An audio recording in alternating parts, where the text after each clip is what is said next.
चरणामध्ये महाराज असे सांगतात की आता माझं भाग्य उजळलं. भाग्य उजळलं म्हणजे काय? अवघी चिंता ही वारली. वारली म्हणजे जळून खाक झाली.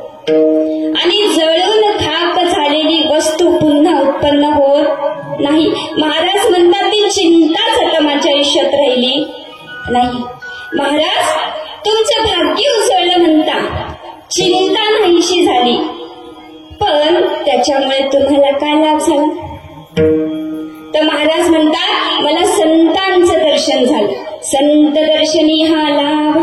संतांचं दर्शन झालं आणि संतांचं दर्शन झाल्यामुळे मला गुरूंची भेट झाली, सद्गुरूंची भेट झाली. मनातलं अज्ञान दूर झालं आणि त्याच्यामुळे मला पद्मनाभ, पद्मनाभ म्हणजे ज्याच्या नाभीतून कमळ उमललंय असा तो पद्मनाभ, तो हरी, तो पांडुरंग परमात्मा मला जोडला गेला, प्राप्त झाला.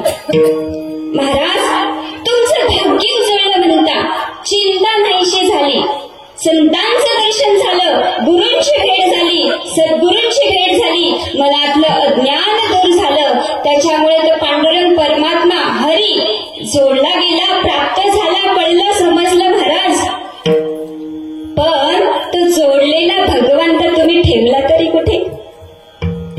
तर महाराज म्हणतात तो जोडलेला भगवंत मी माझ्या हृदयात साठवून ठेवला. एवढा प्रभू भावेतेने संपुष्टी राहावे, साठविला हरी जीही हृदय मंदिरी. म्हणजे तो जोडलेला भगवंत मी माझ्या हृदयात साठवून ठेवला. लक्षात ठेवा.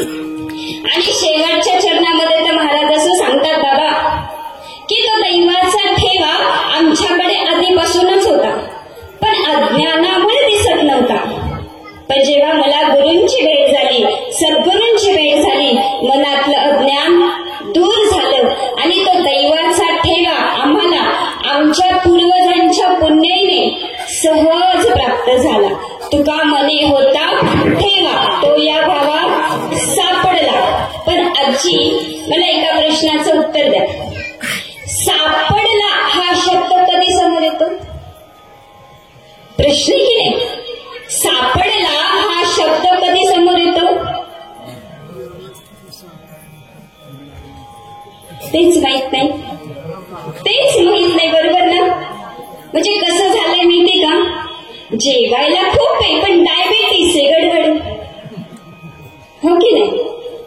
मग सापडला हा शब्द कधी समोर येतो? जेव्हा आपल्या जवळची एखादी वस्तू हरवलेली असेल आणि हरवल्याच्या नंतर ती वस्तू जेव्हा महाराज आपल्याला सापडते तेव्हा सापडला हा शब्द समोर येतो की नाही? मग मला सांगा, वस्तू सापडण्यासाठी ती आधी आपल्या जवळ असावी लागते की नाही? बरोबर ना? म्हणजे आपल्या जवळ असणारी वस्तू जेव्हा हरवते, हरवल्याच्या नंतर ती सापडते, तर सापडण्यासाठी आधी असावी लागते. हे तर मान्य की नाही? मग महाराज म्हणतात तो दैवाचा ठेवा आमच्याकडे आधीपासूनच होता, पण अज्ञानामुळे दिसत नव्हता. जेव्हा गुरूंची भेट झाली, सद्गुरूंची भेट झाली, मनातलं अज्ञान दूर झालं आणि पूर्वजांच्या पुण्याईमुळे आम्हाला तो दैवाचा ठेवा सहज प्राप्त झाला. असा या अभंगाचा गोड भावार्थ. विठ्ठल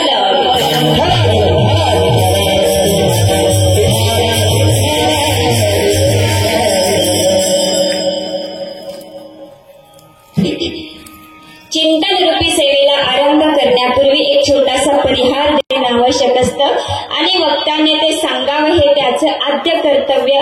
आणि त्याच न्यायानं आज या ठिकाणी श्री क्षेत्र अंबिका माता देवस्थान निंब्राळ, तालुका अकोला, जिल्हा अहिल्यानगर या ठिकाणी सुंदर असं भव्य दिवस सप्ताहाचं अखंड हरिनाम सप्ताह या ठिकाणी आयोजित करण्यात आलेला आहे. आणि वर्ष दुसरे म्हणजे सप्ताह नवीनच, बरोबर ना? आणि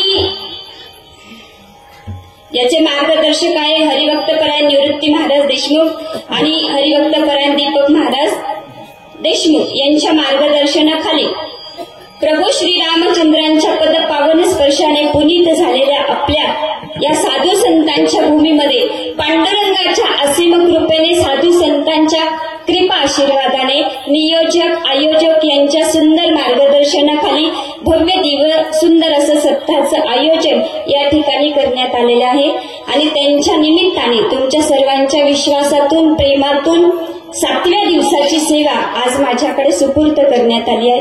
ज्यांच्या माध्यमातून ही सेवा माझ्याकडे आली आहे ते आमचे बंधू विनायक महाराज